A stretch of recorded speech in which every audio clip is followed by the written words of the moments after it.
We're going to try something different today. I was putting this video together. I kind of wanted to go over some of the crazier, weird, wacky, obnoxious, obscure type of vintage stereo equipment. And rather than coming on here and just giving you like a, talking head type, I thought, why don't I invite John and Eric over?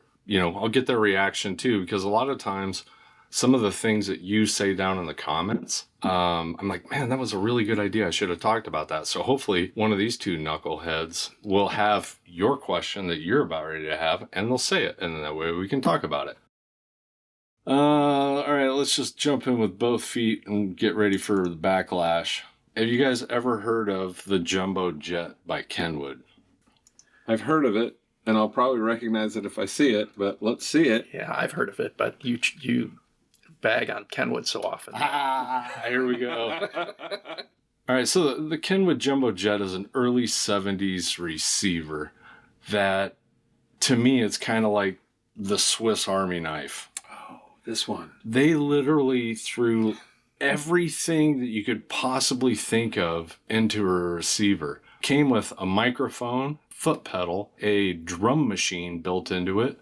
It had 2 guitar inputs, microphone inputs, reverb unit built into it. In the comments, if you had one of these in the 70s and would have parties, like I guess like a karaoke party kind of thing, or if you wanted to play along with Jimmy Page.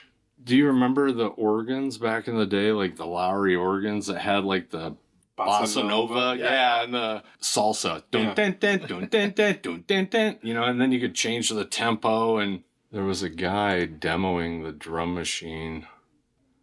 Oh, right here. What it does on rhythm. This is, get in where this camera can deal with this. That's a foxtrot. This is the R&B. So that would be rock. Waltz, bossa nova, and ballad.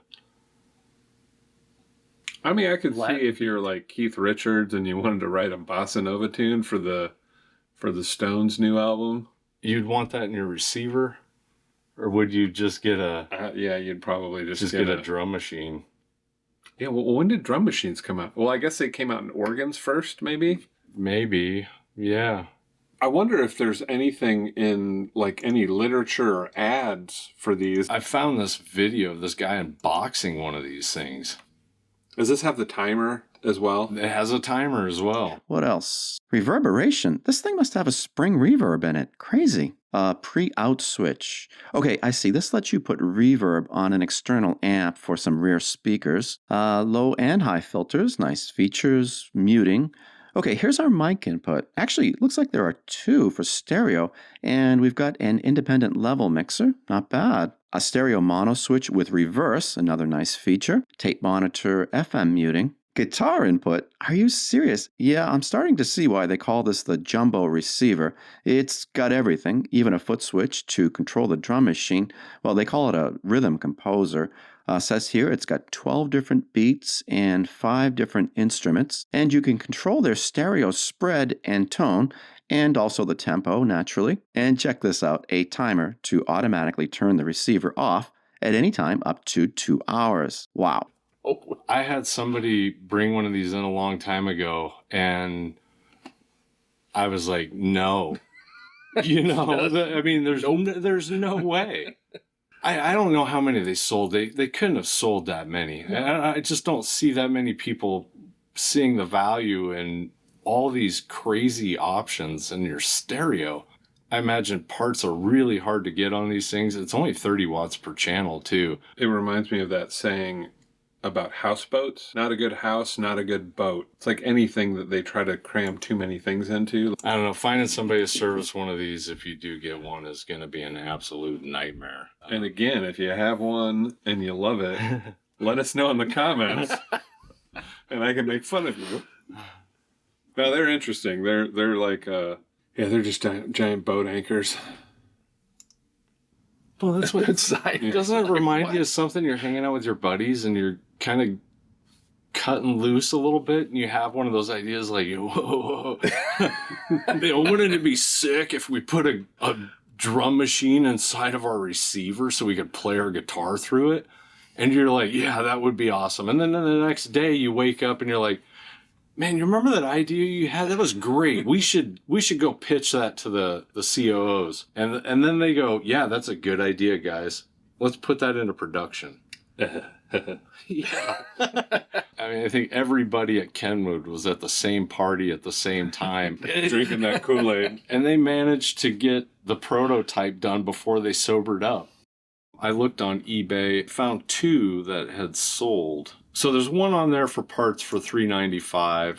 I got 2 sold listings. One was $180 for parts, and the other one was for $399 that works great.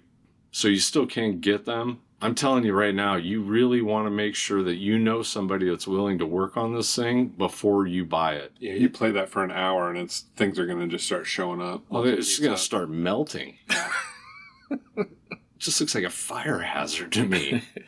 There's so much going on with that thing. It's like Clark Griswold would love this thing. It's the family truckster. Yeah. That's exactly what it is. It's totally...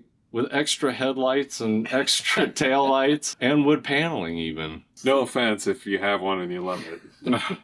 Kevin really does love Kenwood. Down in the comments, if you know of something, with a radical design or just weird, put it down in the comments. I obviously haven't seen all these, and a lot of these are really rare. I didn't want to just get prototype. I wanted something that was actually manufactured for a while, something you could possibly stumble upon. If you know of something that we missed, absolutely put it down here. We'll get together again and maybe do a part 2. I think I've got a cool one. I actually didn't. You guys know what an AccuTrax 4000 is? Sounds like a Mitsubishi car from 1992. Do sit down, Lieutenant. Oh, would you look at that? Oh, would you look at that? Say you wanted to hear the 2nd and the 5th track of a record. Isn't that You can Columbo? set this so that it skips all the others. Just by pushing those buttons. You can even set it so that it plays the same track over and over again. Isn't that something? Yeah, so how crazy is this? You've got a turntable in 1975 that uses a infrared optic to find where tracks are on your record. Then you can either select, I only want to hear tracks 2 and 7.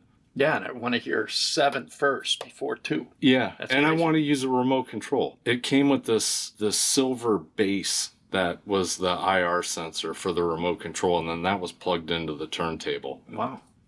I had somebody bring one of these in, when we first opened. The first thing you do if you tell somebody you're going to fix something that you haven't fixed before is get on Audio Karma, get on the web, and look through people's experiences of what they did in order to fix things. It took me about 1 or 2 websites to immediately say, there's no way. There'll be people out there, somebody in the comments will say, oh, they're super easy. I don't, what's the problem? You should be able to service that. My answer to that is anything is easy with infinite time. That's the key. You might be down in your basement tinkering and it's fun to kind of try things, maybe change out this IC chip or get on the forums and ask people what they think while you're not getting a specific voltage. You don't have a backlog of other things that are waiting to get repaired that you need to get repaired to keep your repairs flowing and your customers happy. So taking on something like this, there's absolutely no way. I don't think anybody would argue that computer technology in 1975 was probably not the most reliable stuff out there. I think it's the coolest idea ever. And if CDs hadn't come around, I think this might have grown. There might be version 3, 4, 5, and they were able to really simplify and figure out other ways to make this happen. But I think with the advent of CDs, this just became kind of a really cool novelty. The CDs kind of squashed this. So I want to listen to the record the way it was intended by the artist. Oh, there's a few tracks I would love to skip over. Even my favorite albums have one song that You just I'm can't. like, I'm over it, you know? I mean, okay, Dark Side of the Moon. I still listen to that album every once in a while, and I skip money every single time. I can't do it. Maybe it's just because it's been beat to death. Mm-hmm. I hear you. I don't know. It's funny because I'll listen to, like the Police Synchronicity has that song Mother that's horrible. Oh yeah. But I've listened to that enough where I'm like, I can tolerate it. I mean, some songs are growers, but then some songs are just overplayed, and you're just like, I can't hear that again. I can't do it. I think I found some of these that have been sold as well. Yeah, so if you put AccuTrack 4000 in eBay right now, there's a remote receiver for $70 and one for $128. There's a parts only for $179, the actual turntable. $499, very good. Yeah, so there's one for $500 that it's in Illinois too. Could be yours. Could be yours. Get it and bring it in, and we'll fix it up for you.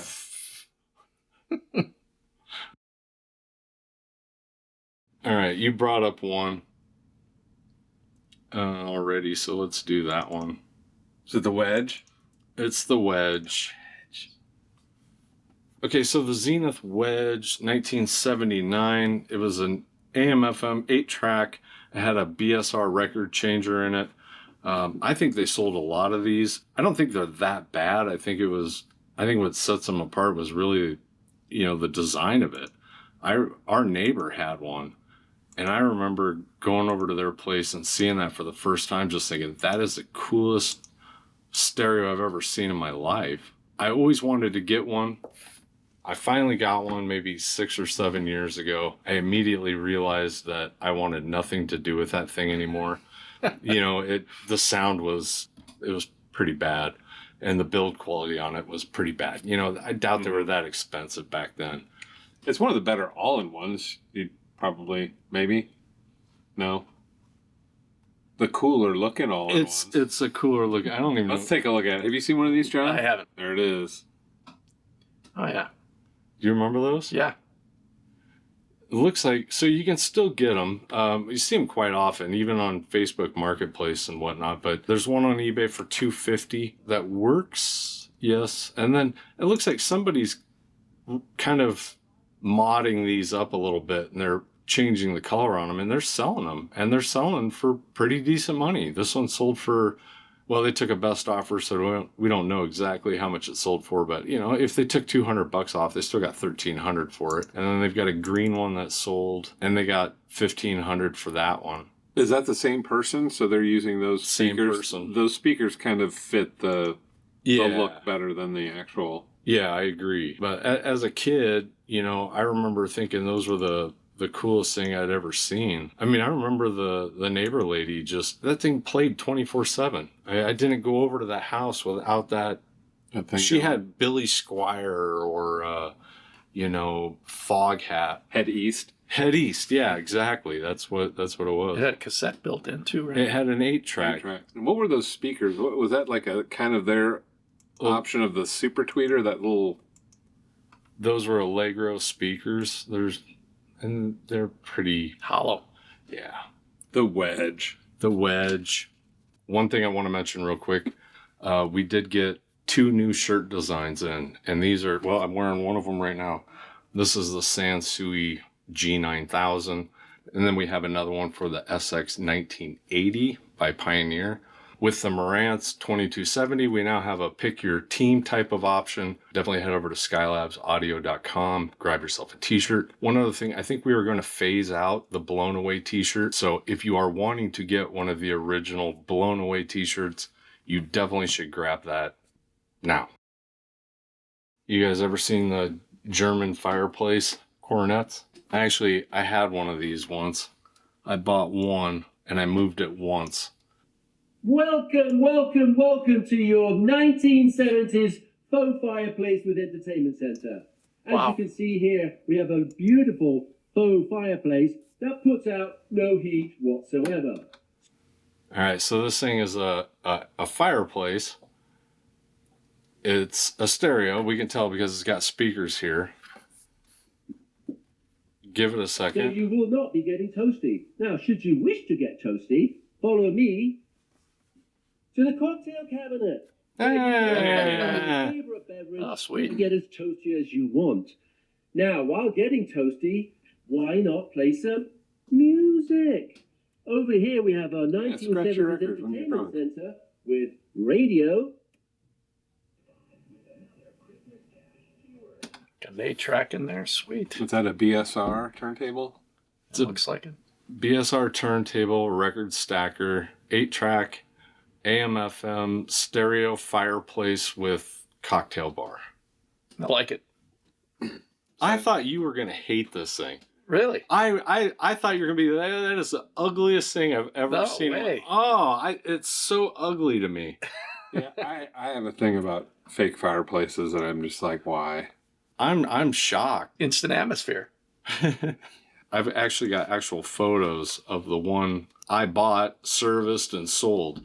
This is before I knew what I was doing, and I remember a couple came in and bought it, and they said, for an extra $100, will you help Wait, get it into our house? you had one of these? That's mine. Wow. Back then, I really needed the money. I was just getting going. I didn't know any better, and I said, "Yeah, I will deliver it for $100." They didn't tell me about the 2 flights of stairs. This thing had to go up. And I'm telling you, it's over 150 pounds. I know it is. The one I bought, somebody had replaced the original Cornet amplifier receiver with a Magnavox. But yeah, I fixed it. I sold it. And I've since then been offered these. So there must have been quite a few. They must have sold quite a few of them. And Super cool, though. Look at that. they were designed in Germany. I can't imagine them making them there and then shipping these over at that weight. So what did you have to do to restore it? I think we just serviced the receiver, serviced the record changer, and I think a couple drivers were out too. They were just really cheap. So you had this just as like a display unit, but somebody wanted to buy it. No, I bought it for resale. Okay. And but they wanted you to deliver it for an extra $100. Yeah, they couldn't get it in their car, but they wanted it. And I was like, absolutely, I'm done with this thing. I'm never buying another one. Do you remember how much you sold it for? It wasn't enough for what I did. I mean, they made a lot of different models of these too. Look at all these. Look at this one. That looked like an organ. That thing's got to be 300 pounds. Yeah. These are all different configurations of the same idea. Why not put a TV in one? I don't know why they didn't. I mean, this would have been a great spot for a TV. Maybe it was a weight issue, It's just amazing. It seems like, in the 70s, it was all about what can we stick a stereo in that's also a piece of furniture. And I don't know why that was a thing. Why would that be a thing? It's a linear tracker. It is. It's a vertical linear tracker. That's way cool. That thing was so cool. And at the time, it worked. I put $500 on it thinking nobody's going to buy this. Within 2 days, somebody came in and bought it. I really didn't want to sell it. That was my I don't want to sell it price. It resides on my son's mantle in Buffalo. So a little bit about the LT5E. Vertical. You must have been competing with Bang & Olufsen or It's something like operated, that. you simply Yeah, it is kind of a lift up the Bang dust Olufsen cover. design, isn't it? They have cleverly integrated the on and off switch into the tone arm rest, which means that in order for the tone arm to be unprotected, it has to be by your will because you have turned on the switch. When the switch is turned on, the key panel lights up as well as this optic crystal. The turntable. So you put the record on, and then that arm comes over and clamps down. Then when you hit play, the tone arm lifts off, it goes over, and it starts playing the record. The problem with this is, because that arm is essentially just hanging down, you can't, it's not just a normal counterweight to set the tracking force. You know what I mean? You're not using Is it spring? Is it something you could adjust? Well, it's all done electronically. It was one of those that, in retrospect, I'm glad I sold it, because when that thing has issues, damn. Yeah. I'm glad it worked, and I hope it's still working now, but odds are good. It's probably not. Really Project cool sells idea. one now. Yeah, I'm pretty sure they've simplified. I don't know how they're dealing with the tracking force. I'm surprised they haven't brought it in. I bought this here 4 years ago and it Yeah, doesn't work. I thought that. Is that Pretty cool. I think it's cool. I like it a lot. It's Yeah. just I think it's a ticking time bomb for unless you know how to service one, I would not buy one of these. Remember that floating turntable that they released about 10 that's- years ago? No, I think they're still selling them. The one that floats. Oh, yeah, like on magnets or whatever. Yeah. That's definitely, I mean, yeah, so they're still making these, taking a normal stereo and just kind of putting it into a new form factor just for that wow. All right, so that's our oddities. That's the kind of the weird and the wacky and the why that we found for vintage stereo equipment. Some of it had good ideas or good intentions, I think. I mean, I think there's a pretty obvious reason why each one of them kind of failed in its own way. We'll see you in the next one. Thanks. Bye. Au revoir.